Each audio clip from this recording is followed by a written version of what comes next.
मेरे प्यारे बच्चों, कल जो वीडियो अपलोड किया गया था उसमें आपको 8.2 का पहला प्रश्न आपको देखने को मिला था। आज जो है हम लोग आइए 8.2 का दूसरा क्वेश्चन हल करेंगे। ये ऑब्जेक्टिव क्वेश्चन है और इसमें आपसे क्या कह रहा है, देखिए आपसे कह रहा है कि सही विकल्प चुनिए और अपने विकल्प के औचित्य का उत्तर दीजिए। मतलब आपको ये बताना है कि जो औचित्य है किस हिसाब से ये इसका आंसर आ रहा है, उसे भी आप कारण भी बताइए। तो कारण बताने का मतलब ये है कि आपको क्वेश्चन को सॉल्व ही करना है। तो आइए सॉल्व करते हैं। पहला क्वेश्चन क्या कह रहा है आपसे, पहला क्वेश्चन में दिया है कि 2 tan 30 अंश अपान 1 प्लस tan स्क्वायर 30 डिग्री। तो आप क्या करेंगे, देखिए tan 30 का मान आपको टेबल में पता होना चाहिए। तो tan 30 का मान होता है 1 अपान √3। तो इसमें वैल्यू पुट कर देंगे। तो 2 tan 30 की जगह पर आ जाएगा 1 अपान √3। वही बात नीचे भी रखेंगे, 1 प्लस 1 अपान √3 का क्या करेंगे, होल स्क्वायर।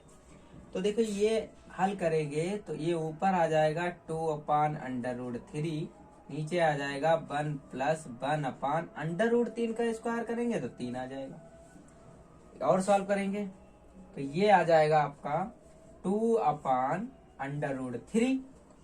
इसमें 3 और इसका एलसीएम लेंगे तो 3 बन जाए 3 और 1 3 और 1 हो जाएंगे 4 बटे आ जाएगा 3। देखिए जो सबसे नीचे होता है उसकी मल्टीप्लाई ऊपर हो जाती है और जो ऊपर होता है उसकी मल्टीप्लाई इससे।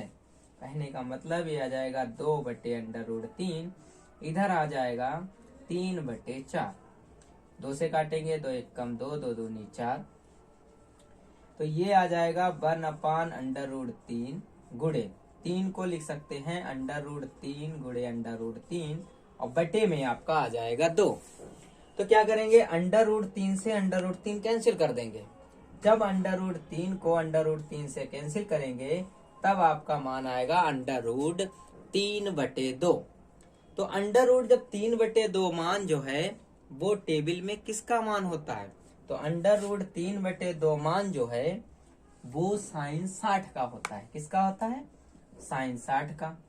तो कौन सा ऑप्शन आपका सही है, तो देखिए cos 60 का मान तो होता नहीं है, ना ही tan 60 का मान होता है, ना ही sin 30 का मान होता है। हमारा कौन सा ऑप्शन सही है, ये वाला ऑप्शन सही है।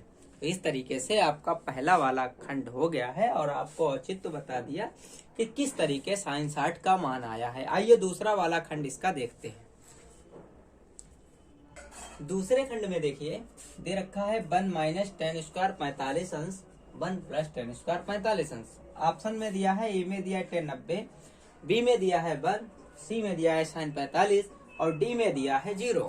तो आइए हल करते हैं, देखते हैं क्या आंसर आता है। तो 1 माइनस tan स्क्वायर 45 डिग्री अपान 1 प्लस tan स्क्वायर 45 डिग्री बराबर इसे हल करेंगे। तो tan 45 का मान टेबल में बच्चों देखिएगा तो 1 मिलेगा आपको, तो 1 का स्क्वायर हो जाएगा, नीचे 1 प्लस 1 का स्क्वायर हो जाएगा। तो इसे हल करेंगे तो 1 माइनस 1 अपान 1 प्लस 1 तो 0 अपान हो जाएगा 2। तो इसे हल करेंगे 2 से डिवाइड करेंगे तो 0 ही आएगा। तो इसका ऑप्शन आपको दिख ही रहा होगा, कौन सा ऑप्शन है आपका, डी वाला ऑप्शन सही है। देखिए तीसरे खंड में आपसे कह रहा है कि sin स्क्वायर a की वैल्यू कब 2 sin a के बराबर होगी। a का मान ऐसा कौन सा इन 4 ऑप्शन में से डाले, चारों ऑप्शन में से, कि sin square a 2 sin a की मान आपस में बराबर आ जाए। देखो 0 डालेंगे तो sin स्क्वायर 0 बराबर 2 sin 0, मतलब एक ही वैल्यू अगर 0 डालते हैं तो ये 0 का स्क्वायर बराबर 2 गुणे 0, मतलब 0 बराबर 0 आ जाएगा। मतलब इसका ऑप्शन तो ये ही सही है। और देखिए 30 मान डालेंगे तो sin 30 का मान कुछ आएगा, टेबल में होता है, 37 का मान 1/2, उसका स्क्वायर करेंगे तो 1/4 आएगा। अब इधर 1/2 डालेंगे तो 2 से 2 कैंसिल हो जाएगा, मतलब 1 आएगा, बराबर नहीं आएगा, इसलिए ये वाला इसका ऑप्शन नहीं हो सकता। ऐसे ही ना तो 45 वाला हो सकता है और ना ही 60 अंश वाला हो सकता है। तो इस तरीके से आपका तीसरा खंड भी हल हो गया है। देखिए चौथे खंड में आपसे कह रहा है कि 2 tan 30 अंश अपान 1 माइनस tan स्क्वायर 30 डिग्री किसके बराबर है? 60 का 60 के, साइन 60 के, tan 60 के, साइन 30 के। आइए हल करते हैं, तभी तो पता चलेगा। हल करिए। 2 tan 30 का जो मान होता है बच्चों सभी लोग जानते हो 1 अपान √3 होता है। अपान वही नीचे डालेंगे 1 माइनस 1 अपान √3 का होल स्क्वायर, तो ये आ जाएगा 2 अपान √3, नीचे आ जाएगा 1 माइनस 1 अपान 3। फिर हल करेंगे तो ये आ जाएगा 2 अपान √3, ये आ जाएगा 3 माइनस 1 अपान 3। फिर हल करेंगे, देखो फिर वही बात आ जाएगी 2 अपान √3 नीचे आ जाएगा और जो 3 है वो ऊपर चला जाएगा गुणे में। 3 से 2 1 जाएगा तो 2 बचेगा, 2 से 2 कैंसिल। 3 को लिख सकते हैं √3 गुणे √3 बटे में आ जाएगा बच्चों, क्या आएगा? √3 आएगा। तो √3 से जब √3 कैंसिल करेंगे तो यहाँ पर केवल बचेगा √3।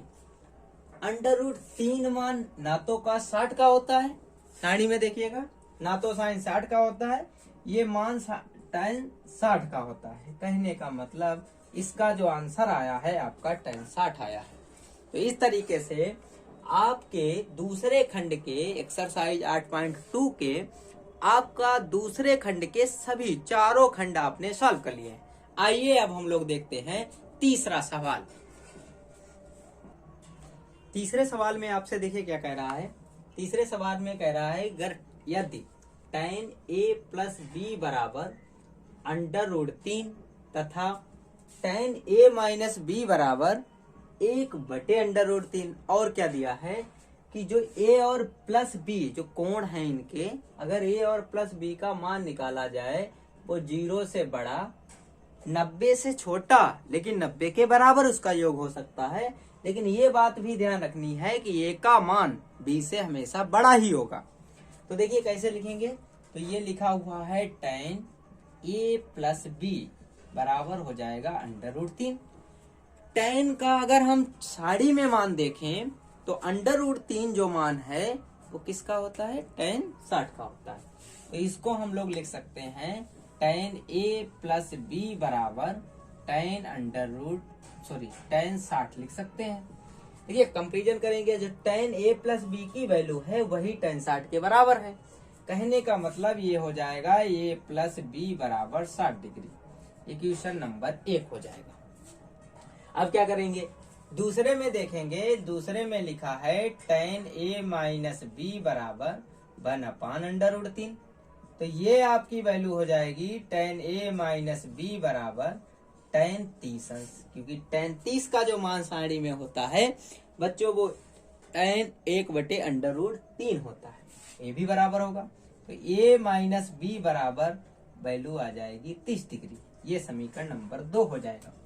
हमको a का मान चाहिए और b का मान चाहिए। तो देखिए एक बार विलोपन मेथड आपने पढ़ा होगा, तो विलोपन मेथड क्या होता है, इनको एक बार इसको एक समीकरण 1 को समीकरण 2 में जोड़ते हैं। तो लिखेंगे समीकरण 1 व 2 को जोड़ने पर, तो जोड़ेंगे तो क्या होगा, देखिए जोड़ने पर क्या होगा, ये आएगा a प्लस b बराबर 60 डिग्री, a माइनस b बराबर 30 डिग्री। तो इसे जोड़ेंगे तो जोड़ने पर ये कैंसिल हो जाएगा, a हो जाएगा 2a बराबर 60 और 30 जोड़ेंगे तो 90।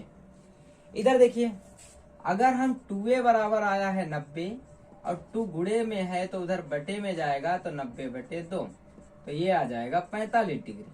तो ये बराबर आ जाएगा 45 डिग्री।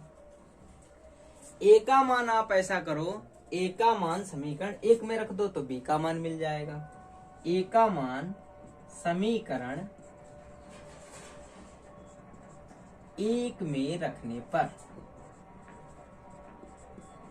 तो जब 1 में रखोगे तो ये आ जाएगा 45 डिग्री प्लस बी बराबर 60 डिग्री। तो बी की वैल्यू जो है वो 60 डिग्री माइनस 45 डिग्री, तो बी की वैल्यू जो है वो आपकी आ जाएगी 15 डिग्री। अब देखिए जो हमसे कह रहा था, देखो ए का मान बी से बड़ा है तो बी का 15 डिग्री है और ए का मान 45 है, और अगर दोनों को जोड़े भी तब भी 90 से छोटा ही रहेगा। तो इस तरीके से हमने और ए और बी दोनों के मान निकाल लिए हैं।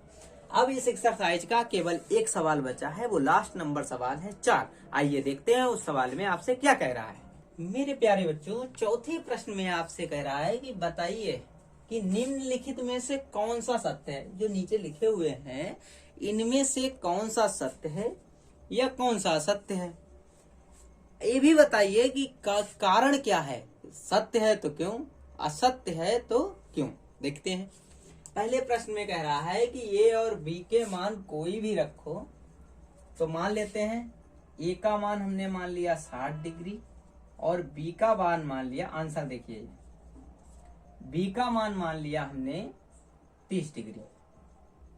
तो बराबर में ये आ जाएगा साइन 60 डिग्री और इधर आ जाएगा साइन 30 डिग्री।